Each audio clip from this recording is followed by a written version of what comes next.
nation now. I'm Pradeep Nambiar. On this, we talk about the news affecting the nation, Maharashtra and Mumbai. As they say in every system, there's a conflict between abiding law and arbitrary power.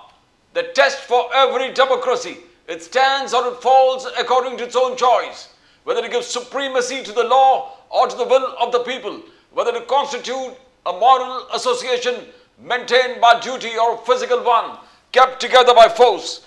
They also say the law is a crystallization of habits and thoughts of the society. When a society degenerates or its moral fibers impaired, the legal system reflects its depravity. We welcome our esteemed guest in our studios today. We welcome Dr. Rakesh Prajapati, Professor Rakesh Prajapati. Sir, namaskar, welcome to the show. Namaskar, Prajapati Sahab. Namaskar. Sameer Bakre ji from the Bharatiya Janata Party. Sameer Bakre Sahab, welcome to the show. Namaskar. नमस्कार sir. Sameer Bakre Sahab, we'll start from you. RSS Mohan Bhagwat ji ने कहा कि स्वदेशी is the world, is the only road forward. स्वदेशी अपनाना पड़ेगा and RSS is totally backed. Prime Minister Modi कहा रहा कि we are not going to compromise. National interest कभी ट्रम्प के धमकियों में हम compromise नहीं करेंगे. बाकर साहब, a strong statement coming from RSS. RSS ने एक बहुत strong statement दे दिया. देखिए प्रदीप जी, राष्ट्रीय स्वयंसेवक संघ के हमारे जो परम पूजनीय सर संघचालक डॉक्टर मोहन जी भागवत है, इन्होंने स्वदेशी या आत्मनिर्भरता इसके बारे में आज पहली बार नहीं बोला है। ये तो संघ का सालों से नारा रहा है। महात्मा गांधी जी का भी जो स्वदेशी का नारा था, संघ का भी स्वदेशी का नारा था। तो ये हमारी परंपरा है और हमारे ये विचार है। आज देखिए, आत्मनिर्भर भारत के तहत मोदी जी ने जो बहुत बड़े इनिशिएटिव मैन्युफैक्चरिंग सेक्टर में लिए, डिफेंस सेक्टर में लिए, इसके कारण जो ऑपरेशन सिंदूर में अपने को बहुत फायदा हुआ।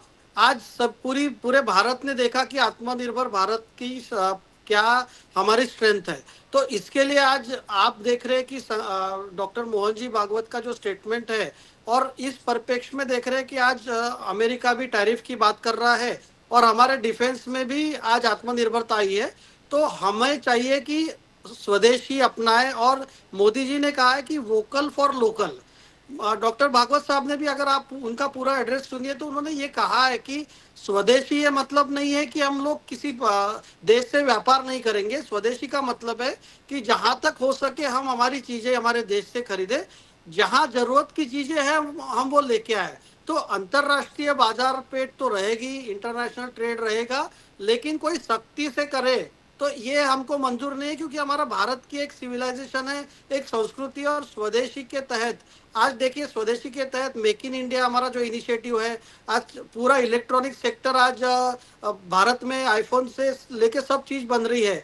तो मोदी जी की जो नीति है और हमारे माननीय डॉक्टर मोहन जी भागवत, ये हमारा विचार एक ही है सर। ऐसा कोई आज डॉक्टर मोहन भागवत जी ने कहा ऐसा नहीं है। स्वदेशी, आत्मनिर्भरता, स्वाभिमान, हमारी संस्कृति, इसका हमें गर्व होना चाहिए।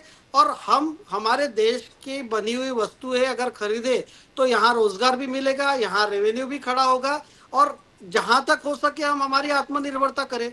ऐसे कुछ चीजें हैं जो हमको बाहर से लानी है, उसके लिए तो हमको ऑप्शन नहीं है। लेकिन जहां तक हो सके, जैसे बहुत सी छोटी छोटी चीजें थी, जैसे हमारे खिलौने चाइना से आते थे, तो मोदी जी ने कहा कि टॉय की पॉलिसी बने। आज आपको आश्चर्य होगा सुन के, हजारों करोड़ के जो टॉयज हम चाइना से इंपोर्ट करते थे या हमारे दूसरे देशों से इंपोर्ट करते थे, अब हमारी टॉय इंडस्ट्री बहुत बड़ी हो गई। टॉयज यहाँ से एक्सपोर्ट हो रहे हैं। तो खिलौने की इंडस्ट्री डेवलप हो गई, डिफेंस की हो गई, मैन्युफैक्चरिंग की हो रही है, सेमीकंडक्टर की हो गई। तो हर क्षेत्र में विकास हो और हमारे लोगों को इसका फायदा मिले। क्योंकि देखिए, आज दुनिया के आबादी का 25% हिस्सा भारत है। तो आज भारत के सामने जो आने वाले चैलेंजेस है, एक रोजगार का चैलेंज है, एक सभी जैसा डॉक्टर मोहन जी भागवत ने कहा कि जो इनकम इनइक्वालिटी है, ये भी हम विकास के जो पीछे जाते हुए इनकम इनइक्वालिटी भी ना भूले। तो आज डॉक्टर मोहन जी भागवत ने जो 2 दिन में कहा है सर, मतलब it's a road map for the country for next 100 years, और हम लोग इसको फॉलो कर रहे हैं। ऐसा नहीं कि हमने आज कुछ कहा है। मोदी जी ने जब से सत्ता संभाली है, हमारे आदरणीय भारत रत्न डॉक्टर अटल बिहारी वाजपेयी जी थे, उन्होंने भी यही नारा दिया था। उन्होंने पोखरण का परीक्षण किया था, उन्होंने न्यूक्लियर पावर अब भारत को बनाया। उनके राज में कई चीजें हुई है। तो मेरा ऐसा मानना है कि this is going along with what we believe since hundreds of years. और हमारे को तो एक ये होना चाहिए कि सिविलाइजेशन हमारा इतना पुराना है, तो पहले तो कोई ना कोई धर्म था ना दूसरा कोई मजहब था, तो जब भारत एक था तो भारत के वस्तुएं ही तो सब कंज्यूम करते होगे ना। आज से हजारों साल पहले ऐसे ही भारत का जीडीपी दुनिया के 33% नहीं है। तो मेरा ऐसा मानना है कि आज जो डॉक्टर मोहन जी भागवत ने कहा है वो हमारे देश के युवकों को, हमारे समाज को एक दिशा देने वाला है। और उन्होंने बहुत विस्तृत से स्वदेशी और आत्मनिर्भरता का कंसेप्ट समझा है, जो संकुचित विचारधारा करके स्वदेशी बोलते हैं वैसा बिल्कुल नहीं। डॉक्टर राकेश प्रजापति, प्रोफेसर साहब मोहन भागवत जी, आरएसएस ने रोड मैप एक टोटल डिटेल और मोदी जी को टोटल सपोर्ट करते हुए उन्होंने कहा कि स्वदेशी एक मार्ग है और पूरे रोड मैप उन्होंने बताया कि किस प्रकार से हमको करना पड़ेगा। तो क्या आप how do you see RSS ideology, will it effect, और ये सही रोड मैप है? प्रोफेसर प्रजापति जी। प्रोफेसर जी, प्रदीप जी,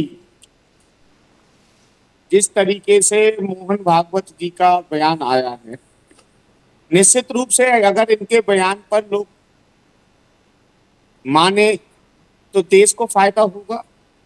लेकिन मैं पहले भी आपके चैनल पर कई बार कह चुका हूं और फिर कहना चाहता हूं कि ये केवल लोगों से ही कहेंगे, खुद जाकर के चीन में घूम के आएंगे, लोगों से कहेंगे चाइना चीज मत खरीदिए, लोगों से कहेंगे जापानी चीज मत खरीदिए, स्वदेशी खरीदिए, लेकिन आवाज नहीं आ रही, जाकर के उनके बैठेंगे।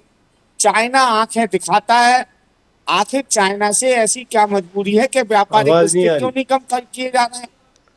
आज देख लीजिए, अभी थोड़े दिनों बाद दीपावली आने वाली है, दीपावली आएगी, त्योहार हिंदुओं का है, लेकिन फुलझड़ी चाइना से आएगी, पटाखे चाइना से आएंगे, यहाँ तक कि जितने भी हमारे जो झालर होते हैं, इलेक्ट्रॉनिक आइटम होते हैं, वो इलेक्ट्रॉनिक आइटम के ज्यादा से ज्यादा जो भाग आएंगे वो भी जो है कहाँ से आएंगे? चाइना से आएंगे। त्योहार भारतीय, त्योहार हिंदुओं के, पर ज्यादातर जितने भी सामग्री यूज होती हैं वो ज्यादातर चाइनीज यूज होती है। बढ़िया बात है, मैं तो कह रहा हूँ सरकार को चाइना के प्रोडक्टों पर बैन लगाना चाहिए। कोई भी चाइना का प्रोडक्ट उत्तर प्रदेश के अंदर, भारत के अंदर प्रयोग नहीं होना चाहिए। लेकिन पॉलिसी इनकी ऐसी है, ये सिर्फ लोगों को आदेश करना चाहते हैं, खुद कोई भी बात करना नहीं चाहते, खुद कोई भी इम्प्लीकेशन नहीं करना चाहते। रही बात हमारे त्योहारों की, तो भाई देखिए, त्योहार तो चाहे होली सही, चाहे रक्षाबंधन सही, आज आप बताइए रॉ मटेरियल इतना महंगा है भारत के अंदर कि रॉ मटेरियल की, देखिए कोई भी चीज जो प्रोडक्ट बन के तैयार होता है वो प्रोडक्ट केवल रॉ मटेरियल पर डिपेंड करता है। रॉ मटेरियल जितना सस्ता होगा उसकी प्रोडक्शन जो है उतना ही सस्ता होगा, और जब प्रोडक्शन सस्ता होगा तो लोगों को इजी टू मूव मिलेंगी। बट होता क्या है, चूंकि भारत के अंदर रॉ मटेरियल इतना महंगा है, इसीलिए जितने भी प्रोडक्शन हो रहे हैं वो महंगे होते हैं, और जब प्रोडक्शन ही महंगे होते हैं तो वो चीज जो है भारत में महंगी बिकती है। यहाँ तक कि बालों की कंघी, प्रदीप जी सोचिए, बालों की कंघी जो है वो भी चाइना की आती है, क्योंकि भारत की कंघा जो भारत में खरीदते हैं वो 20 रुपए का मिल रहा है, वही जो है 2 या 3, 4, 5 रुपए में चाइना प्रोवाइड करा दे रहा है। आखिर चाइना इतने, एक एलईडी बल्ब, जो एलईडी बल्ब यहाँ पर 50-40 रुपए में बनकर तैयार होता है, चाइना वो 6 से 7 साल में बना के तैयार कर देता है। मैं तो कहना चाहूंगा, कई बार मैंने कहा इस चीज को कि भारत, अब जरूरत आ गई है भारत को कि भारत के जो छोटे छोटे बच्चे हैं 2, 3, 4, 5 साल, उन्हें ही साउंड नहीं जिस है, तरीके से, अब भारत में एप्पल फोन को कोई जानता नहीं, पहचानता नहीं, लेकिन चाइना का हर बच्चा एप्पल फोन का रिफर्बिश्ड कर रहा है, बना रहा है। तो हमें जो है कुछ ऐसी व्यवस्थाएं करनी होंगी कि घर घर रोजगार बने, घर घर जो है लोगों नहीं आ की रही है। चीजें रॉ मटेरियल पहुंच सके और रॉ मटेरियल पहुंच करके प्रोडक्शन प्रोग्राम तैयार नहीं। हो सके। Asif Faruqi Saab, welcome to the show. Asif Faruqi Saab from the Thank you. Indian National Congress. Faruqi Saab, can you hear me? जी, I can hear you sir. Samir Bakre Saab from the BJP, Bharatiya Janata Party, and Dr. Rakesh Prajapati Saab from the Samajwadi Party. Faruqi Saab. Hello sir, hello, thank you sir, नमस्कार। Yes, namaskar. Faruqi Saab, Modi Saab visit to China. जी sir. RSS ने totally back कर दिया है। मोदी जी बोला no compromise on swadeshi, no compromise on national interest. Mohan Bhagwat ji firmly with prime minister Modi, and नया axis जो बन रहा है चाइनीज विजिट में, बिकॉज चाइनीज राष्ट्रपति खुद रिसीव करने वाला है प्राइम मिनिस्टर मोदी। एक नया दिशा जिस प्रकार से भारत जा रहा है, आप कांग्रेस का क्या विचार है उस पर? सर, कांग्रेस का बहुत ओपन विचार है और पूरी हिस्ट्री ज्योग्राफी के साथ में है। मुझको लगता है ये चैनल पे ना बात बताते तो अच्छा था। हमको चाइना ने बैक स्टैबिंग कई बार किया है और चाइनीज़ में कोई ऐसी हिस्ट्री नहीं रही है कि ये लोग कभी किसी के साथ ही रहे। चाइना अपने आप को ही समझता है। चाइना नेशनल, इंटरनेशनल, ग्लोबल हर लेवल पे, इनफैक्ट ये अपनी लैंग्वेज के लिए भी फाइट करते हैं और इनका अपना खुद का एजेंडा रहता है। They are never friendly with anybody. On the contrary इन्होंने बैक स्टैबिंग इंडिया को किया है। वरना जब हम बच्चे थे तो एक स्कूल में हम सुनते आते थे हिंदी चीनी भाई भाई, हिंदी चीनी भाई भाई। और उसके बाद जो हमने खेल देखा, हम उसको क्रिटिसाइज़ नहीं करेंगे, लेकिन हिस्ट्री देखते हुए मुझको नहीं लगता है कि हम लोग इनके ऊपर भरोसा करना चाहिए ना। दूसरी बात कि अमेरिका के साथ में जिस तरीके का खिलवाड़ मोदी जी ने किया, उसके बाद भी वो अगर नहीं समझ रहे हैं तो मुझको ऐसा लग रहा है मोदी जी बहुत मेहनत कर रहे हैं, फॉरेन टूर्स कर रहे हैं, फॉरेन इकोनॉमी और उसके मामलात के लिए वो बहुत ज़्यादा मेहनत कर रहे हैं। लेकिन मुझको लगता है ये सब मेस्ड अप हो जाएगा, हमारी पॉलिसी सब गड़बड़ हो जाएगी। आज अमेरिका के इस टैरिफ की वजह से हमको मोर देन 1% हमारी जीडीपी गिरने वाली है सर। और आप देखेंगे आइंदा आने वाले दिनों में।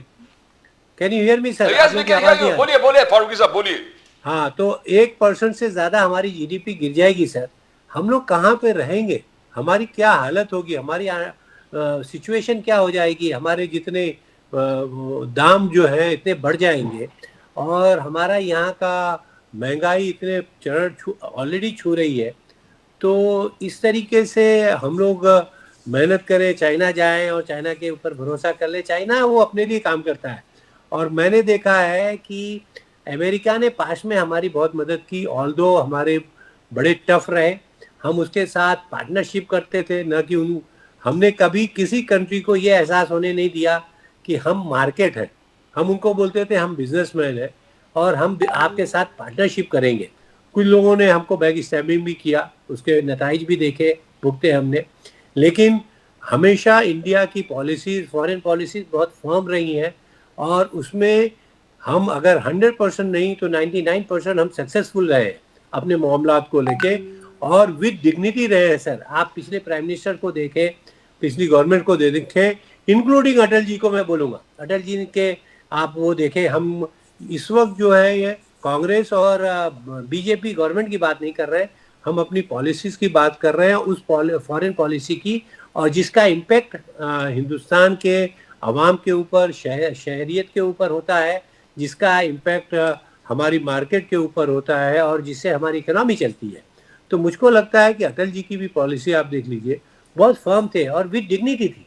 लेकिन इस वक्त जो प्राइम मिनिस्टर मोदी की पॉलिसी है सर, हमारी डिग्निटी भी जा रही है, हमारा बिजनेस भी जा रहा है और लोग हमको पार्टनर से ज़्यादा हमारा यूज़ कर रहे हैं, हमको मार्केट समझ रहे हैं सर कि इनके वहाँ बिजनेस कीजिए। वरना ट्रम्प की ऐसी मजाल नहीं थी कि हमको इस तरीके से उठा के फेंक देता, जिसको बार बार पिछले 10 सालों के अंदर अपने रिजिम में मोदी जी ने अगर कोई एक काम किया था तो वो यही किया था कि अमेरिका हमारा भाई है। और ख़ास तौर से 10 साल में जब वो पहली बार ट्रम्प प्रेसिडेंट ऑफ यूएस बन के आए थे तो उनकी जिस तरीके से खैर मकदम किया और यहाँ पे जिस तरीके से उनकी विजिट हुई, उसका उन्होंने जो रिजल्ट दिया है वो तो बिल्कुल एंटी दिया है सर। ऐसा लग रहा है कि कोई दुश्मन देश हो और सिर्फ मार्केट की बात नहीं है, जिस तरीके से हथकड़ी लगा लगा के उन्होंने हमारे लोगों को भेजा, जबकि अगर आप इंडियंस का देखें, इंडियन नेशन ने उनके लिए बहुत इकोनॉमिकली बड़ा काम किया। हमने जिस तरीके से टेक्नोलॉजी उनके साथ में कंधे से कंधे मिला के काम करके दिया है उनको, हमारे बच्चे जो वहाँ पे हैं, और उसमें बूस्ट किया है अमेरिका की इकोनॉमी को, तो उस चीज़ का भी उन्होंने लिहाज नहीं रखा। हम वहाँ पे अफगानिस्तान और बांग्लादेश की तरह लेबर की तरह नहीं जाते हैं सर। हमारा हिंदुस्तानी जो अमेरिका और यूरोप में जाता है वो इंटेलेक्चुअल तबका जाता है, और उन्होंने उनकी इकोनॉमी में बहुत बड़ा योगदान दिया है, और जिसका उनको फल मिला है और जिसका उनको एहसास है। तो मुझको लगता है ये सारी मेहनत जो ये कर रहे हैं, अगर फिर से मोदी गवर्नमेंट को देखना चाहिए, मोदी साहब को उसके ऊपर रिव्यू करना चाहिए और अपने मामलात सही करना चाहिए, वरना हमारे पड़ोसी मुल्कों से भी हमारे ताल्लुकात बहुत ख़राब हैं। एक और बात मैं आपको याद दिला दूं, चाइना जो है बहुत हद तक पाकिस्तान के अंदर घुसा हुआ है सर। तो वो हमारा दोस्त तो हो ही नहीं सकता है। मतलब वो दो नाव पे कश्ती रख के चलना, वो हमारा दोस्त हो ही नहीं सकता है।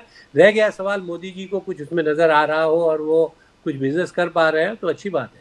I will ask बाकरे साहब आप दोनों सुने, doctor Prajapati, you heard Asif Farooqui साहब, बहुत सारे इकोनॉमिस्ट, बाकरे साहब you also are an economist, बहुत सारे इकोनॉमिस्ट को करना कि रशियन तेल एक मुद्दा बन गया है इंडो यूएस रिलेशनशिप में, और रशियन तेल इंपोर्ट करने से सबसे ज्यादा फायदा कुछ उद्योगपति को हो रहा है जो मोदी जी के बहुत करीब है, ऐसा माना जाता है। और रघुराम राजन ने स्पेसिफिकली हाईलाइट कर दिया, क्या ये तेल कोई प्राइवेट कंपनी ज्यादा मुनाफा, तो हमको ये सोचना पड़ेगा क्या कुछ लोगों को मुनाफा पहुंचाना है या इंपोर्ट रोकने से अगर रिश्ता बढ़ता है तो कौन सा, किसमें इस देश का फायदा है, इंडिविजुअल इगोस को छोड़कर। तो रघुराम राजन का यह स्टेटमेंट था। How do you see that as an economist, Bakre साहब? Sir, before answering your question, Farooqui साहब एक सीनियर और रिस्पेक्टेड व्यक्ति है। बिल्कुल। ये चाइना को ऐसा कह रहे थे कि China can never be our friend. तो मैं ये पूछना चाहता हूँ इनसे कि कांग्रेस पार्टी ने फिर communist party of India China से 2009 में किस तरीके का समझौता किया था, और क्या ये समझौता था? ऐसा कभी हुआ है क्या कोई दो पार्टी जो कोई देश की आपस में समझौता करती है? और फारूकी साहब के विचार मैंने सुने, इतने strong Chinese against Chinese feelings है इनके, तो I think his party is not in sync with his thoughts. So एक तो ये बात है। दूसरी बात ऐसी है सर कि आज रशियन ऑयल का बहाना लेके ट्रम्प साहब अपने हमारे ऊपर 50% टैरिफ लगा रहे हैं। मैं आपको एक फैक्ट बताता हूँ विथ ऑल द रिस्पॉन्सिबिलिटी, ये रशियन ऑयल का मुद्दा रहता तो यूरोप पे भी लगा रहता, चाइना पे भी लगा रहता, फिर अमेरिका खुद ले रहा है रशिया से। तो मेरा ऐसा मानना है कि ट्रम्प साहब को जो है हमारे एग्रीकल्चर, डेयरी सेक्टर और हमारे फिशिंग कम्युनिटी में जो मोदी साहब ने कहा है और हमारे भारत की सरकार ने कहा है कि हम लोग उनका प्रोटेक्शन चाहते हैं, छोटे उद्योगों का प्रोटेक्शन चाहते हैं, तो असली खेल है कि उनको हमारे एक बहुत बड़े मार्केट में एंट्री चाहिए जिसमें हमारे फार्मर्स, फिशिंग कम्युनिटी और स्मॉल एंड मीडियम एंटरप्राइज का बहुत नुकसान होगा। So he is not saying it directly, he is saying कि हम लोग रशियन ऑयल खरीद रहे हैं इसलिए हम आप पे टैरिफ लगा रहे हैं, which is a very totally I can say a false statement at all. दूसरी बात ऐसी है, रघुराम राजन साहब बहुत बड़े व्यक्ति है, इंटरनेशनल कैलिबर के व्यक्ति है, लेकिन यही राम राजन साहब है जो इकोनॉमिक एडवाइजर थे प्राइम मिनिस्टर मोदी साहब के, और उनके ही अंडर भारत की बैंकिंग व्यवस्था में 2008 से 2013 के बीच में इतने बड़े एनपीएस तैयार हुए। तो यही रघुराम राजन है जो क्रोनी कैपिटलिज्म के ऊपर मनमोहन सिंह साहब और रघुराम राजन ने ओवरसी किया एक तरीके से कि क्रोनी कैपिटलिज्म जो इंडिया में हुआ बैंकिंग सेक्टर में। सर मैंने बहुत देखा है, फोन बैंकिंग फाइनेंस मिनिस्ट्री से चलती थी और अब एक सडनली 5-6 साल में इतने लाख करोड़ का एनपीए बढ़ गया। तो रघुराम राजन साहब is always speaking against government of India when BJP is in power. Earlier he had said that India is going to be a doomed economy and everything. So all his predictions, with all due respect to his stature and his qualification, his predictions about Indian economy is always a prejudiced thing when he is speaking about a country when it is run by BJP. So मेरा ऐसा मानना है कि आज हमारी जो economic situation है, inflation सबसे लोएस्ट लेवल पे है, growth is happening, domestic manufacturing is rising, हमारी मुद्रा लोन्स और बाकी से आपको पता चलता है सेल्फ एम्प्लॉयमेंट कितने बड़े लेवल पे है, रोजगार अच्छे से हो रहा है। एंड आई विल से ये जो यूएस के टैरिफ्स है, इससे जो भी फर्क पड़ेगा 0.2-0.3% ऑफ द जीडीपी, और एक जब रास्ता बंद हो जाता है तो मैं हमेशा मानता हूँ कि भगवान दूसरा रास्ता खोलता है। तो we will explore new markets, this is an opportunity for India, कि कोई भी देश अपने जियो पॉलिटिक्स के लिए अपने हिसाब से करेगा। तो किसी यूएस के बड़े अधिकारी ने कहा कि आप यूएस के दोस्त हो तो भी डिफिकल्ट है, आप यूएस के दुश्मन हो तो भी डिफिकल्ट है। So we will have to deal with this new world order. और एक मैं आपको बताना चाहता हूँ प्रदीप जी, इसमें सबसे बड़ा है कि भारत एक उभरती इकोनॉमिक पावर है, और ये ऑपरेशन सिंदूर के वजह से अमेरिका को और चाइना को ये पता चल गया कि इनके जो डिफेंस इक्विपमेंट्स है जो आत्मनिर्भर तरीके से बना है, और ये 10-12 साल में पूरे डिफेंस फोर्सेस के स्टेटमेंट है, एज अ बीजेपी प्रवक्ता मैं नहीं बोल रहा हूँ, पूरे डिफेंस फोर्सेस के स्टेटमेंट है, because of the policy of आत्मनिर्भर हम लोग डिफेंस सेक्टर में इतना आगे बढ़ गए, now we are exporter of defence equipment. So ये बौखलाहट सर बहुत चीजों के वजह से है। और ट्रम्प साहब को पता चला जो इन्होंने इक्विपमेंट पाकिस्तान को दिए थे, चाइना को जो पता चला जो इक्विपमेंट उन्होंने पाकिस्तान को दिए थे, all failed, and he is trying to take credit for the ceasefire which he never interfered, nor India allowed that ceasefire has to be dictated by Mr. Trump. तो मेरा ऐसा मानना है कि as a economist Indian economy में have a little bit of impact, but long run में, and that it में have a impact for next 3 to 6 months, but long run में we will prosper like anything, because BRICS is going to be strong. Russia, India, China, Brazil and other, South Africa is going to be strong. Quad is strong. Entire world is supporting us, and entire countries who are ready to do trade with us. आज France इतना बड़ा हमारा trading partner बन रहा है, Germany is there, entire European Union is there. तो as a economy we will be insulated, और जो हमारे उद्योगों को अफेक्ट होने वाला है टैरिफ की वजह से, these things government is going to take care. Some support to the exporters who are getting affected will be surely provided.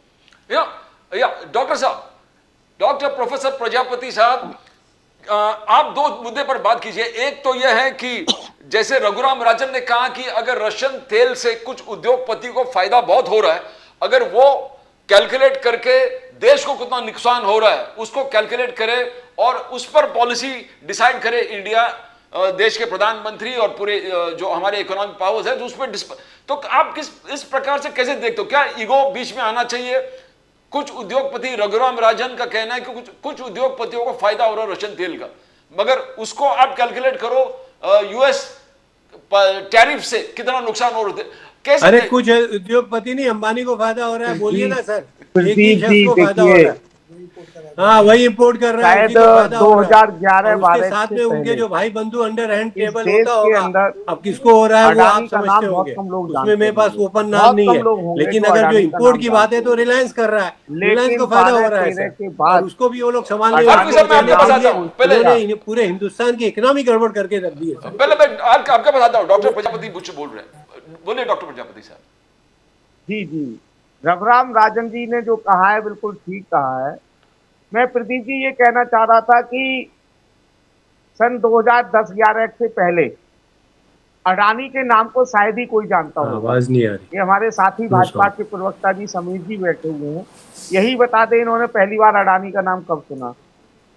लेकिन आज वही अडानी कहां से कहां पहुंच चुके हैं और किसकी कृपा से पहुंचे हैं, गुजराती होने के कारण पहुंचे हैं, ये सब लोग जानते हैं। इस देश के गरीब किसान, मजदूर, शिक्षक, कर्मचारी के टैक्स का साउंड नहीं है, 15 लाख करोड़ रुपए 15 लाख करोड़ रुपए माफ किया जा चुका है भारतीय जनता पार्टी द्वारा कुछ चंद लोगों का उंगलियों पर गिनने वाले। आपकी आई। आप सोचिए कि किस तरीके से इनकी नीतियां काम कर रही हैं, किस तरीके से ये लोग अपने लोगों को फायदा करने में जुटे हुए हैं। ये लोग केवल और केवल पूंजीपतियों की सरकार बन करके रह रहे हैं, और मैं सरकार भी मत कहिए, मैं तो ये कहूंगा सीधे सीधे पूंजीपतियों की कठपुतली बन करके रह रहे हैं। तो रघुराज राजन जी का जो बयान है इस समय बिल्कुल सही है कि किस तरीके से ट्रंप के कहने पर, देखिए इनकी विदेश नीति कई बार प्रदीप की बात होती है, इनकी विदेश नीति पूरी तरीके से चरमरा गई है। एक सबसे बड़ा देश, एक सबसे विश्वसनीय देश हमारा था रूस, जिससे हमारे रिश्ते शायद ही कभी बेकार रहे, शायद ही कभी बेकार रहे। लेकिन आज देखिए रूस हम पर क्या कर रहा है। रूस हम पर टैरिफ लगा रहा है, चाहे किसी के कहने पर लगा रहा हो, इससे कोई मतलब नहीं। रूस, इनकी विदेश नीति इतनी बिगड़ चुकी है कि रूस से, और अब मुझे आगे भी इनके रूस से अच्छे संबंध नजर आ नहीं रहे कि अच्छे नजर आ जाएंगे। तुर्की तो हमें आंखें दिखाता ही था, पाकिस्तान हमें आंखें दिखाता ही था, बांग्लादेश तो हमें आंखें दिखाता ही था, यहाँ तक कि एक छोटा सा देश नेपाल, जो भारत का ही बच्चा समझा जाता था, तो वो नेपाल जैसा देश हम लोगों को आंखें दिखाने का काम। ये डॉक्टर साहब मैं आपका मुद्दे पर आता हूं। आज बहुत बड़ा स्टेटमेंट मोहन भागवत जी ने कहा, हिंदू राष्ट्र इंक्लूसिव है, हिंदू राष्ट्र सब धर्म को अपनाता है, हिंदू राष्ट्र में भेदभाव नहीं होता। आप ही रिसेंटली हाईलाइट कर दिया उत्तर प्रदेश में कास्ट बायस किस प्रकार से हो रहा है। कास्ट बायस आपने दिखाया कि एक लोअर समाज के लोग और हायर समाज के लोग जब पुलिस स्टेशन में जाता है, एक को नीचे बिठाता है वो एक को, तो किस प्रकार, क्या मोहन भागवत जी जो कहा कि हिंदू राष्ट्र एक इंक्लूसिव राष्ट्र होगा, तो आप इस स्टेटमेंट में कैसे देखते हो? और आपके जो उत्तर प्रदेश में आपने हाईलाइट किया उस चीज को जरा हाईलाइट कीजिए। प्रदीप जी सबसे पहले एक काम करें मोहन भागवत जी, और मैं ये समीर जी से कहूंगा ये काम करवाते तो जानेंगे। सबसे पहले मोहन भागवत जी आरएसएस का कोई दलित प्रमुख बना कर दिखाते, कोई भी दलित जाति का, कोई भी दलित जाति का, केवल एक ठाकुर समाज के व्यक्ति को आरएसएस का प्रमुख बनाया गया, केवल एक। जब से आरएसएस का गठन हुआ है, 100 साल हो गए आरएसएस के गठन से, तो कहां से हिंदू हैं? किस हिंदू राष्ट्र की बात करते हो?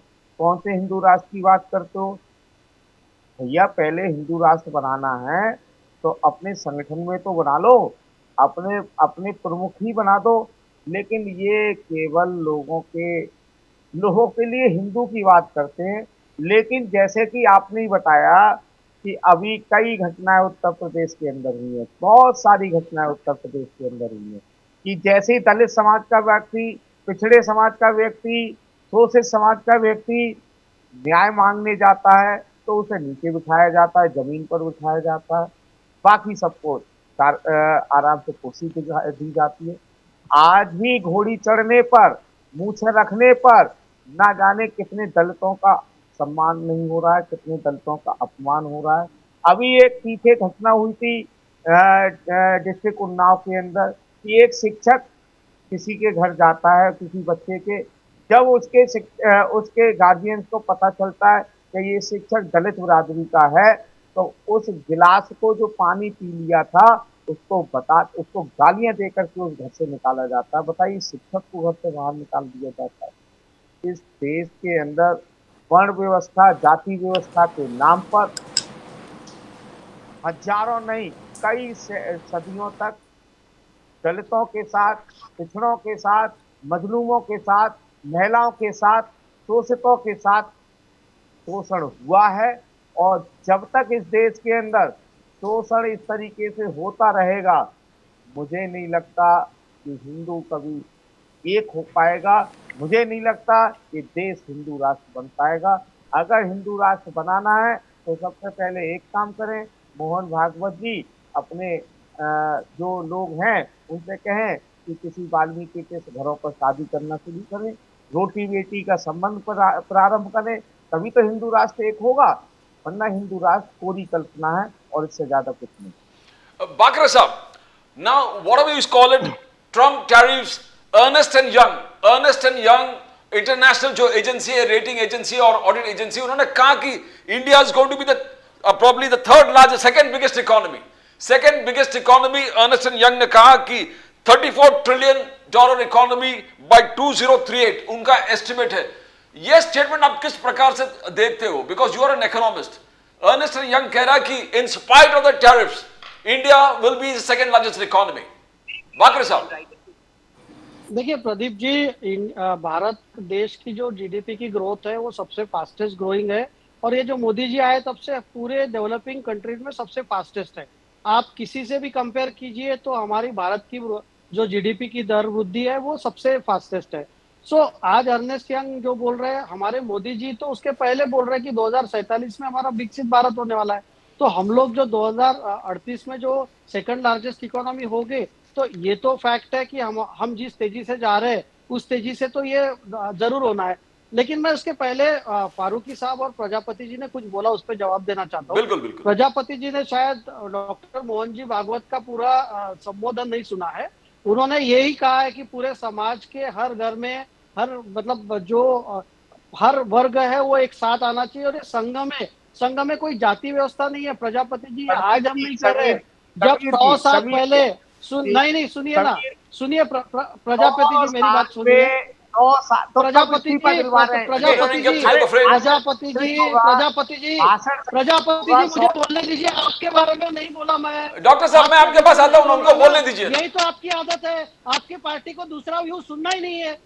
किस तरीके का डिबेट आप करने आ रहे हैं कि बीच बीच में बोल रहे हैं। बोलिए बोलिए बोलिए डॉक्टर साहब बाद में बोलेंगे। अब मुझे बताइए, मैं समाजवादी पार्टी को पूछना चाहता हूँ, यादव परिवार के अलावा कोई इनके पार्टी का अध्यक्ष बन सकता है क्या? बना के दिखाइए। एक मुसलमान को इनके पार्टी का अध्यक्ष बना के दिखाइए। क्या बात कर रहे हैं आप? जब संघ बात कर रहा है समरसता की कि आप जात जात में देश को बांटना चाहते हैं। आपकी जब सरकार थी सबसे ज्यादा दलितों पे तब अत्याचार हुए। आप किस तरीके की बात कर रहे हैं? एमवाई कॉम्बिनेशन ने सबसे ज्यादा दलितों पे अत्याचार किए।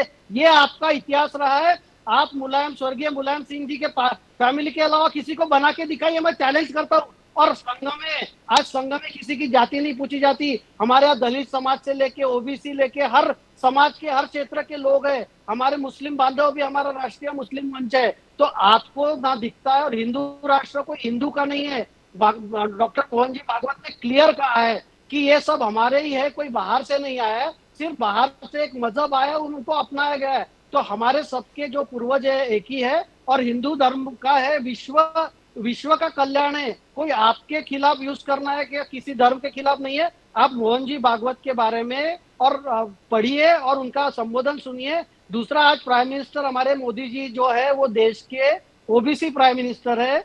हमारी जो महामहिम राष्ट्रपति है द्रौपदी जी मुर्मू, ये हमारी आदिवासी समाज से आती है। तो ऐसा है कि हमारे हर वर्ग का सबसे ज्यादा ओबीसी मंत्री मोदी साहब के इसमें, सबसे ज्यादा SC ST के मंत्री मोदी साहब के इसमें, सबसे ज्यादा रिप्रेजेंटेशन उनके लिए हुआ है, सबसे ज्यादा वोट के लिए हुआ है सर, दलित समाज के लिए आई है। तो आप जो है ना, बताइए ना, वोट के लिए आप SC ST की बात करते हैं।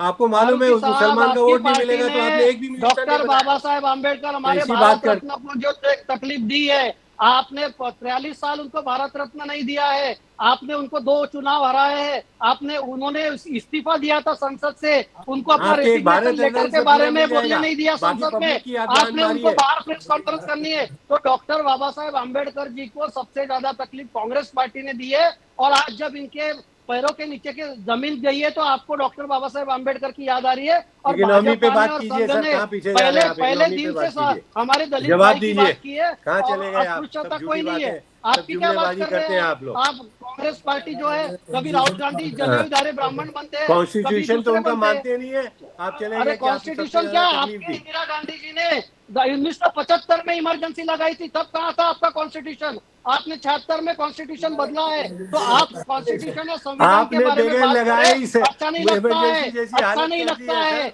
हमारे संघ हो चाहे बीजेपी में हो, हम एक पार्टी नहीं है। आपकी पार्टी डायनेस्टी है, प्रजापति जी की पार्टी डायनेस्टी है। आप एक डायनेस्टिक पार्टी हो, आप परिवार के लिए राजनीति करते हैं। आपके चिल्लाने बोलने से कुछ नहीं होने वाला है। देखिए फारूकी जी, आप अगर बीच में बोलेंगे तो मुझे चिल्लाना ही पड़ेगा। फारूकी साहब उनको बोलने दो ना, बोला ना फारूकी। उनके बाद मैं आपके पास आता हूँ। फारूकी साहब, प्रदीप जी, मैं भी इन दोनों को डिस्टर्ब कर नहीं, शालीनता दिखाता हूँ, लेकिन मेरे बीच में बोलते जा रहे हैं। फारूकी साहब बोलने दो। किस तरीके का डिबेट कर रहे हैं? फारूकी साहब उनको बोलने दो, मैं आपके पास, इसके बाद आपके पास आ रहा हूँ। अरे दूसरे की आवाज आसिफ फारूकी साहब प्लीज उनको बोलने दो, कंप्लीट करने दो। आवाज सुनने का पेशेंस भी नहीं है फारूकी साहब। फारूकी साहब उनको गलत बात कर रहे हैं। पूरी फारूकी साहब को जितना आप रेक्टिफाई कीजिए ना इसके बाद। उनको आज कॉन्स्टिट्यूशन का चेयरमैन बना के रखा, और आप उसके बाद भी आप अरे उनको रेजिग्नेशन किसने दिया, किसने देने लगा है? लोकसभा के 2 चुनाव कांग्रेस पार्टी ने उनको हराए। आप किस तरीके की बात कर रहे हैं फारूकी साहब? फर्स्ट गवर्नमेंट बनी और उनको लॉ मिनिस्टर बनाया।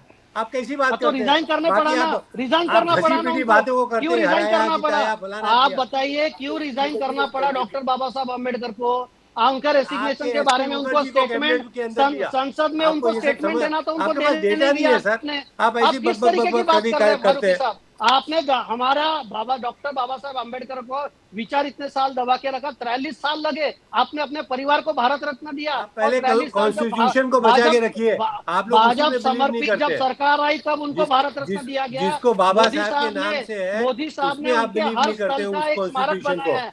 आपको एक परिवार है, आपके लिए एक पार्टी यानी देश के लिए आपका परिवार नहीं है। आपके लिए सिर्फ परिवार यानी एक परिवार का भला होना यही है। तो इस तरीके की राजनीति कर रहे हैं, इसलिए आप 44 से आए, इसलिए आप 100 के नीचे है। इतनी पुरानी कांग्रेस पार्टी बात कर रहे, कहाँ है? बिहार में चौथे नंबर के बाहर हो चुकी। उत्तर प्रदेश में आपकी सरकार कब बनी थी याद कीजिए। महाराष्ट्र में आप चौथे नंबर की पार्टी है।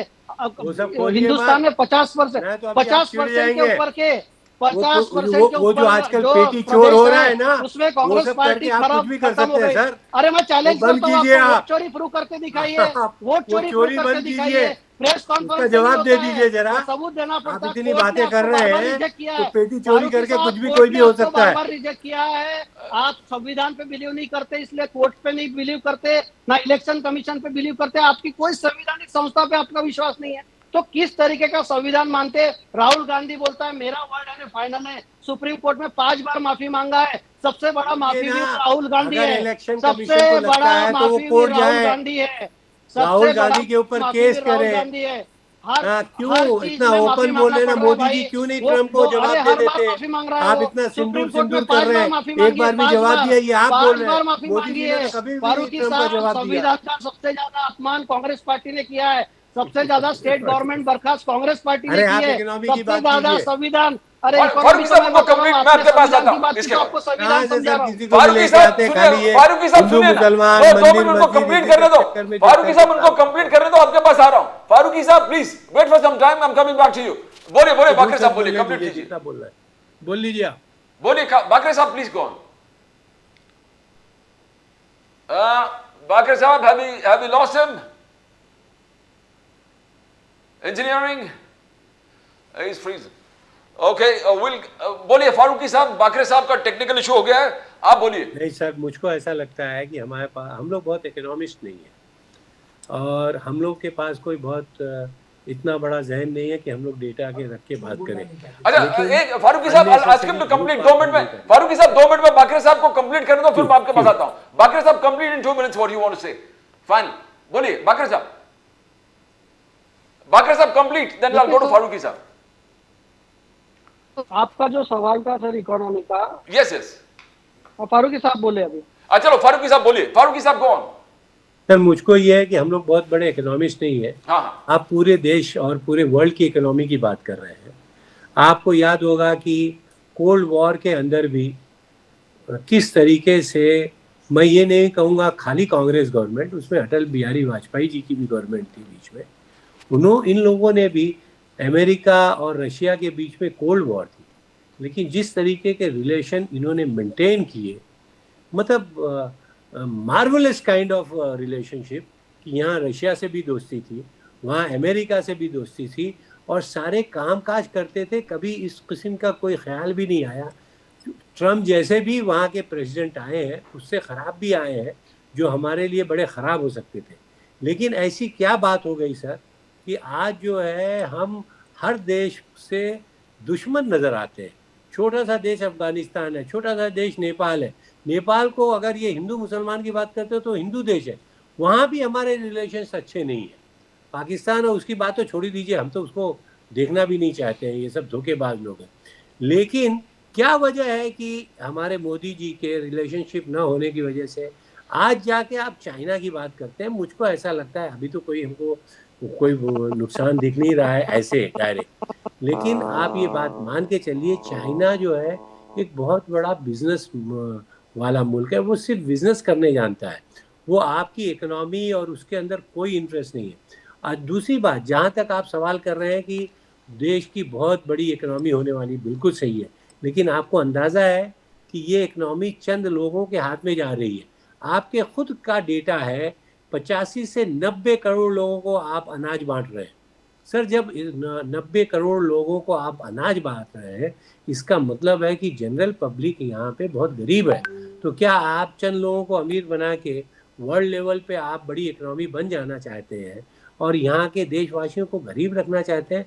मेरा ये सब मुद्दा है। अब वो अम्बेडकर जी को ये नहीं किया, फलाना वो हो गया, मोदी जी ने ये बोल दिया, ये सब जुमलेबाजी है सर। आपका खुद का डेटा है, 90 करोड़ को आप राशन बांट रहे हैं। तो राशन बांट रहे हैं तो आप जवाब दीजिए, वो गरीब को बांट रहे हैं कि अमीर को बांट रहे हैं? तो आपके 100 करोड़ लोग तो यहाँ पे 125 में से 100 करोड़ को तो गरीब है, और अडानी अंबानी 2-4 लोग हैं जो आपके फेवरेट है और उनकी इकोनॉमी बढ़ रही है। तो आप ऐसा कहाँ इकोनॉमी बढ़ा के, नो डाउट आज जो इकोनॉमी है यूरोप अमेरिका की, वो लोग सेचुरेट हो चुके हैं।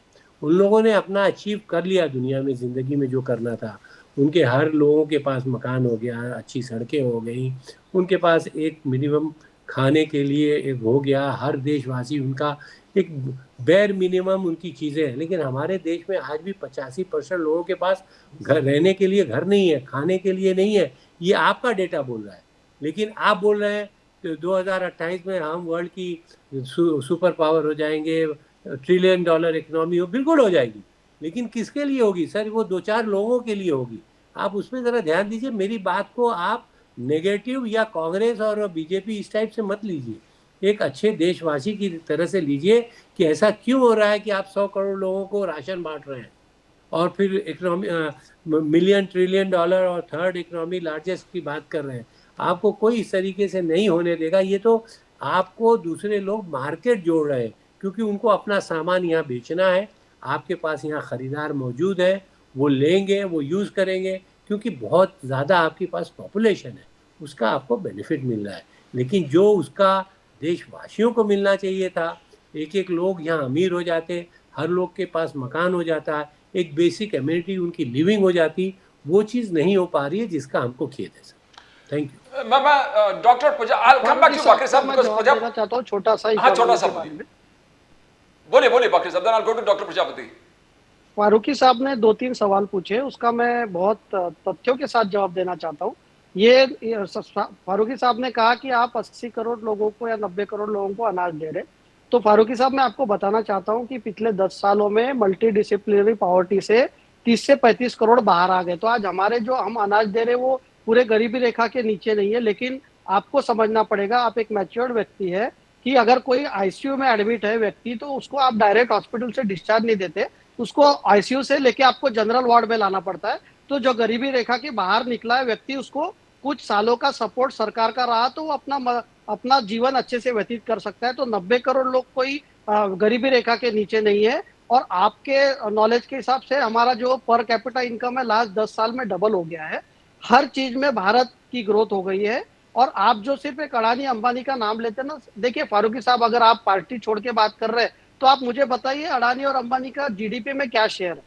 कुछ भी शेयर नहीं है, उससे बड़े बड़े ग्रुप्स हैं। तो आपको बात करनी है, अगर रिटोरिक की बात करनी है, तो आप अडानी अंबानी का नाम ले सकते हैं। और यही अडानी है जिनके आपके तेलंगाना सरकार के साथ बहुत कॉन्ट्रैक्ट साइन किए। यही अडानी है जिन्होंने गहलोत जी के साथ साइन किए। तो मेरा ऐसा मानना है कि अगर देश हित की बात करें तो देश में जो ग्रोथ हो रही है, इतने सड़कें बन रही है, इतने हाईवे बन रहे, इतने पोर्ट्स बन रहे, इतने एयरपोर्ट बन रहे, तो क्या एयरपोर्ट सिर्फ एक आदमी अडानी यूज कर रहा है क्या? हमारे देश में पिछले साल 17 करोड़ लोगों ने एयर ट्रैवल किया है।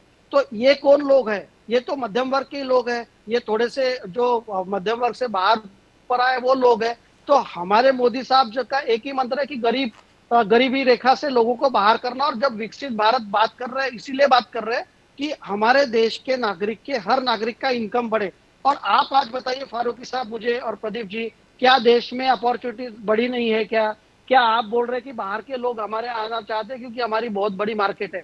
तो जब परचेसिंग पावर रहेगी तो ही तो लोग खरीद पाए ना, नहीं तो आपके हिसाब से तो सिर्फ अडानी ही खरीद सकता है। अगर 140 करोड़ लोगों में परचेसिंग पावर आती है तो ही तो ये मार्केट बनेगी ना। अगर परचेसिंग पावर आती है मतलब उनका इनकम है। तो एज ए इकोनॉमिस्ट मैं बता सकता हूँ कि अगर इनकम है, डिस्पोजेबल इनकम है, तो ही आदमी ये करेगा। और जो सरकार गरीब लोगों को सपोर्ट कर रही है तो ये गरीबों की सरकार है। और गरीबी रेखा से उनको बाहर करने के लिए मोदी जी दिन रात प्रयत्न कर रहे हैं। आपको मैं रिजर्व बैंक के डेटाबेस भेज सकता हूँ कि कितना रोजगार हुआ, कितने ऑफिशियल आंकड़े हैं, कितने ऑर्गेनाइज सेक्टर में रोजगार बढ़े। क्लेम का रिपोर्ट है जिसमें 13.8 करोड़ का रोजगार पिछले कई सालों में बढ़ा है। और ये जो है आप ईपीएफओ के आंकड़े देख लीजिए, ईपीएफओ में कितना रोजगार बढ़ा है, आपको समझ में आएगा। तो हम अगर तथ्यों और आंकड़ों की बात करें तो हमको मानना चाहिए कि देश की वृद्धि हुई है। विश्व में सब जगह वॉर चल रहे हैं, सब जगह कॉन्फ्लिक्ट, इसके बाद भी भारत 6.3 और 6.5 के बीच में ग्रो कर रहा है। आपको तो अपने देश पे अभिमान होना चाहिए कि हमारे लोग, हमारे उद्योगपति, हमारा सेवा क्षेत्र, हमारा कृषि क्षेत्र फिर भी परफॉर्म कर रहा है इन spite of so many global challenges. आप 2008 की मंदी देखिए, तब डॉक्टर मनमोहन सिंह साहब को कितनी तकलीफ गई थी, हमारा बैंकिंग सेक्टर पूरा लड़खड़ा गया था। तो उसके हिसाब से आज वर्ल्ड में बहुत ज्यादा इश्यूज है, फिर भी भारत एक अच्छी ग्रोथ रेट के साथ चल रहा है। कोविड में इतना होने के बावजूद भी आज फारूकी साहब आप देखिए, पूरे दुनिया के मुल्कों में सबसे ज्यादा इन्फ्लेशन बढ़ा है और भारत में रिवर्स हो रहा है। सबसे कम इन्फ्लेशन आज का दर है, आपके इसमें डबल डिजिट में हुआ करता था, मोदी सरकार के इसमें 4% के नीचे है। तो कुछ तथ्यों को आपको मानना पड़ेगा। एंड अगर आप पार्टी लाइन से ऊपर बात करना चाहते हैं तो आपको ये तथ्य मानने पड़ेंगे कि महंगाई कम हुई है, रोजगार बढ़ा है, इंफ्रास्ट्रक्चर बढ़ा है, डिसीजन मेकिंग ग्रोथ हुई है, पॉलिसी फिर पैरालिसिस आपको मैं खत्म हो गई है। बोलूंगा कहाँ महंगाई कम हुई है? मैं डॉक्टर अरे फिर रिजर्व आप झूठ बोलना शुरू कर फारूकी दिए। साहब, डॉक्टर प्रजापति, डॉक्टर प्रजापति, फारूकी साहब, रिजर्व बैंक के आंकड़े हैं, सिलेंडर रिजर्व का बैंक के 800 आंकड़े 400 इन्फ्लेशन में के। सड़क पे आ गए थे। फारूकी आज साहब आप फिर 1400 राजनीति कर रहे हो हैं। गया। फारूकी साहब, doctor Prajapati, doctor Prajapati, doctor Prajapati, एक आम आदमी के लिए रिजर्व बैंक के आंकड़े देखिए। फारूकी साहब, let us go to doctor Prajapati, बोले नहीं अब तक। रेलवे का आपने किराया फारूकी साहब, डॉक्टर प्रजापति, रोजगार मेला महाकुंभ, रोजगार महाकुंभ योगी जी ने उत्तर प्रदेश में रखा। आज उन्होंने करीबन 2,500 सुपरवाइजर्स के अपॉइंटमेंट लेटर बांटे। योगी जी कह रहे हैं कि करीबन 96 लाख एमएसएमईज है, मैंने डेवलप किया हूं, अब तक एक्टिव है और वो रोजगार प्रदान कर रहे हैं। How do you see the economic state, doctor Prajapati साहब? करोड़ों से अब हजारों में आ गए सर ये लोग। उत्तर प्रदेश के अंदर पहले भी कई बार बात हो चुकी है, अब तक लगभग 20 परीक्षाएं ऐसी हैं जिनका पेपर आउट हो चुका है। रोजगार की बुरी स्थिति है, रोजगार मांगने बच्चे जाते हैं तो उन पर लाठीचार्ज किया जाता है। अभी कल परसों लाठीचार्ज किया गया है। उत्तर प्रदेश के अंदर 69,000 शिक्षक भर्ती के जो पद थे उसमें 18,000 पिछड़ों के पदों पर डकैती डालने का काम अगर किसी ने किया है तो वो भारतीय जनता पार्टी की है। मैं कई बार आपके माध्यम से बता चुका हूं, चाहे वो 69,000 शिक्षक भर्ती हो, चाहे वो पंचायत सहायक हो, चाहे वो रसोईया हो, चाहे वो आशा बहनें हो, चाहे वो आंगनवाड़ी कार्यकर्ती हो, चाहे वो 102 नंबर के व्यक्ति हो, चाहे वो 108 नंबर पर कार्य करने वाले लोग हो, चाहे वो एक प्रदेश के 1,28,000 शिक्षा मित्र हो, चाहे वो रसोईया 2,000 रुपए में काम करने वाले रसोईया हो, इन किसी को भी 1 रुपए का मानदेय नहीं बढ़ाया गया है। 9 साल हो गए राजीव जी, प्रदीप जी, 9 साल। सोचिए क्या 9 साल में महंगाई नहीं बढ़ी होगी?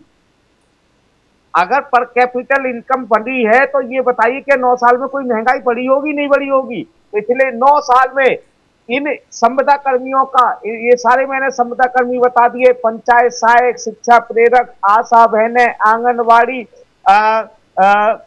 जो है शिक्षा मित्र, अनुदेशक और रसोईया, ये 20 और विद्युत कर्मचारी, मैं 20 तरीके के आपको मैंने जो है संविदा कर्मचारी कर दिए। इन्होंने सरकारी नौकरी तो हर विभाग में खत्म ही कर दी। जो लगाए हैं वो केवल और केवल जो है इन्होंने जो है संविदा कर्मचारी लगाए हैं। इनमें से एक व्यक्ति का, ये समीर जी बता दें, एक व्यक्ति का 1 रुपए मानदेय बढ़ाया हो क्या? पिछले 9 सालों में महंगाई नहीं बढ़ी है? प्रदीप जी मैं पूछना चाहता हूं, एक व्यक्ति का बढ़ाया हो? सीधे सीधे उत्तर दे दे कि हमने इनका मानदेय बढ़ाया है। एक व्यक्ति का बढ़ाया हो। पंचायत सहायक को 6,000 रुपए मिलते थे, 6 ही मिल रहे हैं। शिक्षा मित्रों को 10,000 रुपए मिलते थे, 10,000 मिल रहे हैं। रसोईया को 2,000 मिलते थे, 2,000 मिल रहे हैं, आंगनबाड़ी को 6,000 मिलते थे 6,000 मिल रहे हैं, 108 नंबर वालों को जो मिलते थे वही मिल रहे हैं, 102 नंबर वालों को जो मिलते थे वही मिल रहे हैं। ये केवल बता दे, सीधे सीधे बताए कि एक व्यक्ति का मानदेय बढ़ाया हो क्या? 9 साल में जीडीपी बढ़ गई, सब कुछ बढ़ गया, पैसा बढ़ गया, लेकिन देने के लिए झुंझुना है। 25 करोड़ में 20 करोड़ लोगों को तब भी तुम्हें 5 किलो राशन देना पड़ रहा है। लानत है ऐसी सरकार पर, लानत है ऐसे लोगों पर। और भाजपा के प्रवक्ता आकर के क्या यहाँ पर बड़ी बड़ी बातें करते हैं। मुझे जानना है इसलिए। ठीक है, ठीक है। आसिफ फारूकी साहब, आप रोजगार के बारे में कुछ कमेंट कर रहे थे, तो क्या ये रोजगार मेड़ावा जिस प्रकार से मैं थोड़ा ही सा सुन पाया सर, आपने हजारों में कहा कि 2,500 को बांटा उन्होंने। हाँ योगी तो जी, मैंने कहा वो करोड़ों की रोजगारी करने वाले ये लोग का क्लेम अब हजारों में आ गए सर। दूसरी बात, ये मनमोहन सिंह जी की बारे में क्रिटिसाइज कर रहे थे, कोई गलती की होगी, कुछ होगा, मतलब वो इंसान थे, लेकिन सर टॉप हर लीडरशिप ने दुनिया के ग्लोबल लेवल पे जिस तरीके से उन्होंने देश को संभाला था, जो जिस तरीके से आर्थिक हालत खराब थी, और उसके बावजूद उन्होंने जिस तरीके से इकोनॉमी को लेके चले थे, इंडिया वाइड कंट्री, हाँ, और India was the only country जो डूबी नहीं, जिसका ग्राफ हमेशा स्लो गया उस जमाने में, लेकिन 2000 में लेकिन ऊपर गया। और इसके बाद ये क्रिटिसाइज करते हैं, तो मुझको लगता है इन लोगों से बात करके कुछ फ़ायदा नहीं है। इनको किसी की इज्जत करने नहीं आती सर, ये डेटा से तो बात करते ही नहीं है, और जो सच्चाई है, जो हिस्टोरिकल फैक्ट्स हैं, जो सामने नज़र आता है, उसमें भी बोलते हैं कि यहाँ पे महंगाई कम हुई। सर कांग्रेस के ज़माने में 400 में ये गैस मिलती थी सिलेंडर, तो ये सड़क के ऊपर आ जाते थे, खुद आते थे, ठीक है, अच्छी बात है, ये तो जनता के लिए भागते थे। आज 1000 के ऊपर 1200 रुपये हो गया है, और बोलते हैं कि जनता को सस्ता है।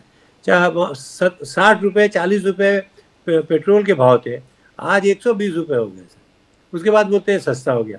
ट्रांसपोर्ट का अगर कॉस्ट बढ़ जाती है तो देश के हर प्रोडक्ट के भाव बढ़ जाते हैं, और आज ये बोल रहे हैं कि नहीं यहाँ महंगाई कम हुई।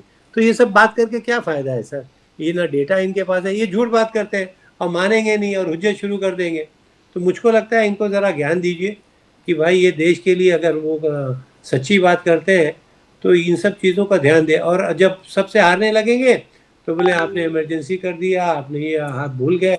अरे साहब, आप आज की बात कीजिए, आज ये 85 करोड़ को सर ये राशन बांट रहे हैं, क्या सोच के बांट रहे हैं? क्या ये अपना वोट बैंक बना रहे हैं?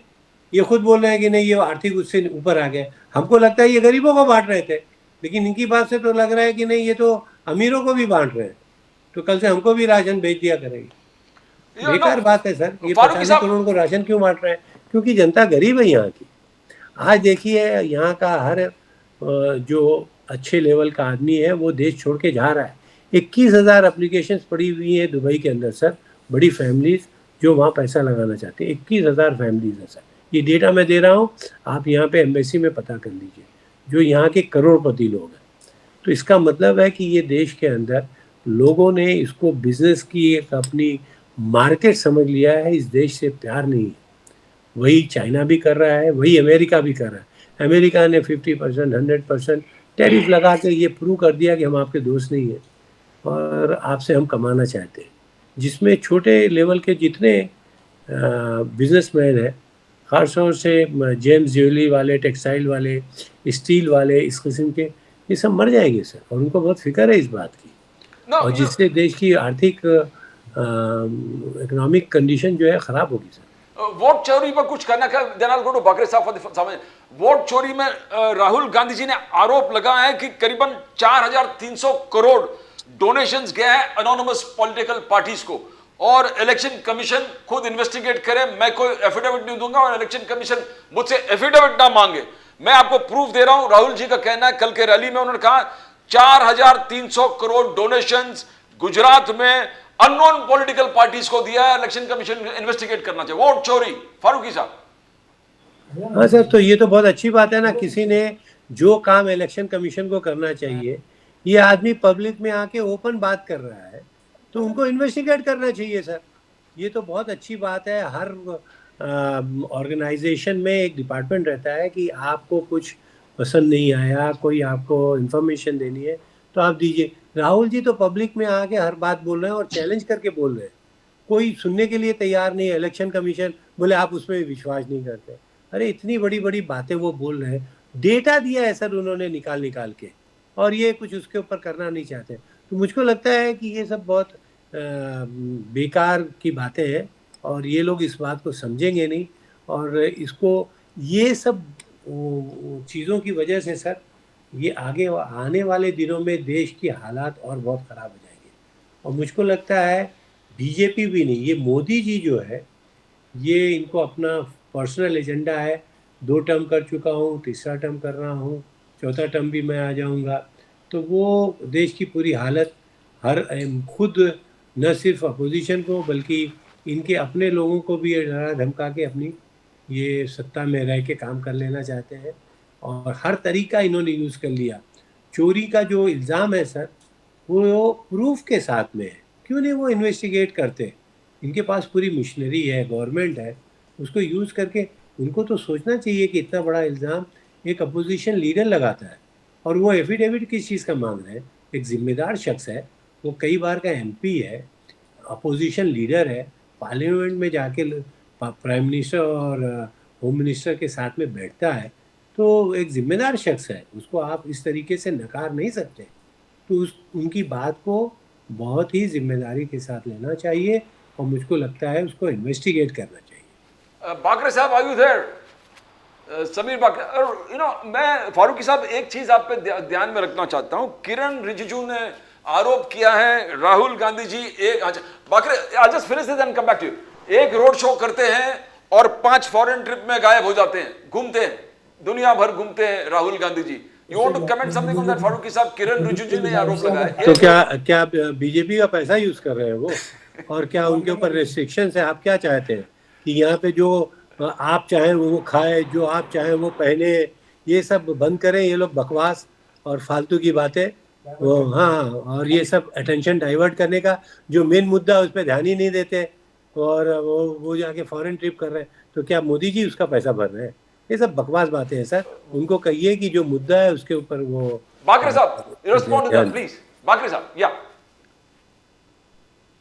देखिए, मैं काफी चीजें मेरा नेटवर्क की वजह से सुन नहीं पाया फारूकी साहब की, लेकिन पहले कुछ चीजें मैं जो सुन पाया उनके बारे में बोलना चाहूंगा कि फारूकी साहब ने बोला कि इन्फ्लेशन कहाँ कम हुआ है। तो मैं तो चाहता हूँ कि फारूकी साहब कौन से फिगर्स ला रहे हैं, कहाँ से? फारूकी स्कूल ऑफ इकोनॉमिक्स तो इन्होंने नया नहीं खोला है, रिजर्व बैंक के आंकड़े हैं इन्फ्लेशन के, आप कंपेयर कीजिए फारूकी साहब। आप गूगल सर्च करेंगे तो आपको पता चल जाएगा कि इन्फ्लेशन के आंकड़े क्या है। तो आप कल बोलेंगे नहीं रिजर्व बैंक ने ये आंकड़े भी गलत दिए, क्योंकि हर चीज पे सवाल खड़ा करना है कांग्रेस पार्टी की सही बात है। सारी ऑर्गेनाइजेशन पे आप लोगों ने इस तरीके से डरा, क्योंकि आपने डेटा भी गलत दिया है। बिल्कुल दिया है सर।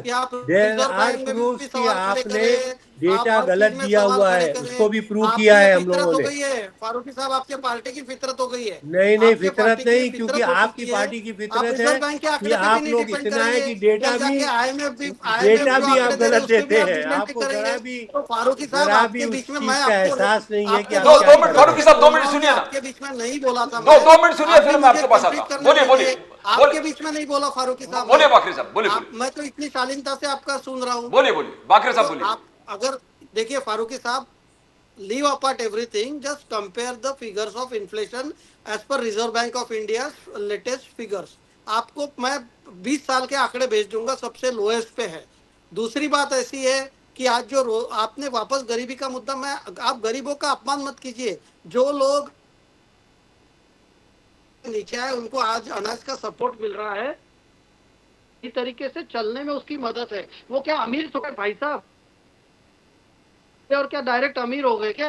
एक होता है गरीबी रेखा से थोड़ा ऊपर आना और अपने जीवन को ये करना, उसके बाद लोअर जाता है, हायर मिडिल क्लास आता है, फिर अमीर आता है। तो उनको सीढ़ियां चढ़ने दीजिए ना। आपको क्यों तकलीफ हो रही है? अगर 85 करोड़ लोगों को मोदी सरकार सपोर्ट कर रही है तो क्यों तकलीफ हो रही है? हमको कोई तकलीफ नहीं, उस डेटा को हम बता रहे हैं तो आप बार-बार कि वो डेटा गरीब लोगों को ही जाता है राशन। इसका मतलब है कि गरीबी कितनी है देश में, वो हम बता रहे हैं सर। हम आपको वो बता रहे हैं, हमको क्या उनसे, आपको तो आप दे रहे हैं बहुत अच्छा है, लेकिन आप गरीबों को दे रहे हैं कि अमीरों को दे रहे हैं? मैं आपसे पूछ रहा हूँ। एक तरफ तो आप बोल रहे हैं कि हम 85 या 90 करोड़ को दे रहे हैं राशन उसको दिया जाता है जो गरीब रेखा के नीचे होते हैं। हम समझ रहे हैं कि आप उनको दे रहे हैं, फिर उसके बाद बोल रहे हैं कि रहे नहीं राशन से आप वो ऊपर अपना आ दिमाग जाएंगे, में एक वो चीज कैसे लेके आ आए, जाएंगे उसी को खा आप के मेरे बार को बार नहीं बोलते समझ जा आ रहे रहा हैं। है। अरे भाई कंसेप्ट तो समझिए, क्या है सरकार का कंसेप्ट। बोलिए बोलिए। जो लोग गरीबी रेखा के मल्टी डिसिप्लिनरी बाहर आए हैं, उनको कुछ सपोर्ट कर रही है, वो इसका मतलब नहीं है कि वो पूरे 80 करोड़ लोग गरीब है। इसमें से 30 से 35 करोड़ लोग मल्टी डिसिप्लिनरी पॉवर्टी से बाहर आ चुके हैं। फारूकी साहब, आप ये पूरे मीडिया में या पूरे जो सरकार के इतने एक्सप्लेनेशन है, संसद में बयान है, मोदी जी के बयान है कि आप अगर हॉस्पिटल में कोई आईसीयू में एडमिट होता है, आप उसको डायरेक्ट डिस्चार्ज नहीं करते, पहले जनरल वार्ड में लाते हैं। तो हम लोग जो आज 30-35 करोड़ लोग हैं वो जनरल वार्ड में है फारूकी साहब, उनको बाहर निकालना है क्योंकि वो वापस गरीबी रेखा में ना चले जाए, इसके लिए सरकार कर रही है। डॉक्टर मनमोहन सिंह साहब को मैं क्रेडिट करता हूँ 1991 के उन्होंने जो रिफॉर्म्स किए, आई सैल्यूट हिम। बट जो उन्होंने जिस तरीके का जो क्रोनी कैपिटलिज्म उनके पीरियड में आया, उसकी भी बात होनी पड़ेगी ना। स्वर्गीय डॉक्टर मनमोहन सिंह एक बहुत बड़े इकोनॉमिस्ट थे, उन्होंने भारत को 1991 में बहुत अच्छी दिशा दी। लेकिन जो 2008 से 2013 में क्रोनी कैपिटलिज्म हुआ, उसका भी तो उनको लेना पड़ेगा ना सर रिस्पॉन्सिबिलिटी। ऐसा नहीं होता है कि आप सब अच्छा अपने तरफ लेंगे और जो बुरा हुआ उसके लिए दूसरे को ब्लेम करेंगे, ऐसा नहीं होता है। अगर हमारे सरकार में कुछ गलत हुआ है तो हम रिस्पॉन्सिबिलिटी लेने को तैयार है। अगर हमारे सरकार में कुछ अच्छा हुआ तो आपको भी क्रेडिट देना चाहिए। आप लोगों को आदत हो गई है कि गांधी परिवार के अलावा कोई कुछ काम ही नहीं कर सकता। तो राहुल गांधी बोलते हैं कि मैंने ये आज, अरे राहुल गांधी रोज अपना नया आरोप पत्र लाएंगे तो क्या सरकार और एजेंसियां उसके पीछे घूमते बैठेंगी क्या कि भाई बताया? अरे उनके पास ना प्रूफ है, आप अदालत में जाइए, कोर्ट इलेक्शन कमीशन के पास जाइए, आप ना एक एफआईआर करते। आप एफआईआर तो कीजिए, अगर आपको गलत किसी का 4300 करोड़ रुपए मिला है तो आप एफआईआर कीजिए, सरकार उसकी इंक्वायरी करेगी। आपको रोज उठ के कुछ भी नया आरोप करना है और जनता को बहलाना फुसलाना सरकार के खिलाफ, तो ये संविधान पे क्या आपका श्रद्धा है? एक भी इंस्टीट्यूशन पे आपका विश्वास नहीं है। तो मुझे ऐसा कहना है प्रदीप जी कि एस्टेब्लिश सिस्टम्स को ये मानते ही नहीं है, तो फिर देश में कैसे चलेगा इनका। और जनता बार बार 90 से 100 चुनाव ये हार चुके हैं राहुल गांधी जी के नेतृत्व में। The final word, Asif Faruqi साहब, before we wind up, आप कुछ बोलना चाहते हो संक्षेप में? फारूकी संक्षेप साहब, में ये है कि इनको बोलिए सच बात किया करें और ये चोरी चकारी इस लेवल पे बंद करें सर। देश की आर्थिक हालत बड़ी खराब हो चुकी है और आदमी परेशान हो गया है। और ये अब ये झूठा और चोरी करके इलेक्शन जीतना चाहते हैं तो ऐसे आगे आने वाले सब इलेक्शन जीत जाएंगे। या तो इसका समाधान करें, अगर राहुल जी ने गलत बात कही है तो उसका भी वो क्लियर कर लें कि आप इस तरीके से नहीं, और इसकी इंक्वायरी करें, क्योंकि ये कोई आम जनता नहीं बोल रही है, एक जिम्मेदार आदमी बोल रहा है और बार बार नहीं बोल रहा है, बहुत के साथ बोल रहा है। Thank you, Samir Bakr Saab. Thank you, Asif Faruqi Saab. We come to the end of the program as we always end with a preamble to the Constitution that says, "We, the people, hereby resolve to constitute India into a sovereign, socialist, secular, democratic republic and to secure to all its citizens justice, equality, liberty and fraternity. Justice that is social, economic and political, equality before the law and equal protection of rights." Where you talk about liberty, it's freedom of speech, expression, faith, worship and belief, and the right to life, liberty and pursuit of happiness. And we talk about fraternity, we talk about eternal brotherhood, believing in the territorial and political integrity of the nation. To subscribe to Nation Now, the fastest growing channel of the nation, Nation Now, click on that icon, subscribe to Nation Now, the fastest growing channel of the nation.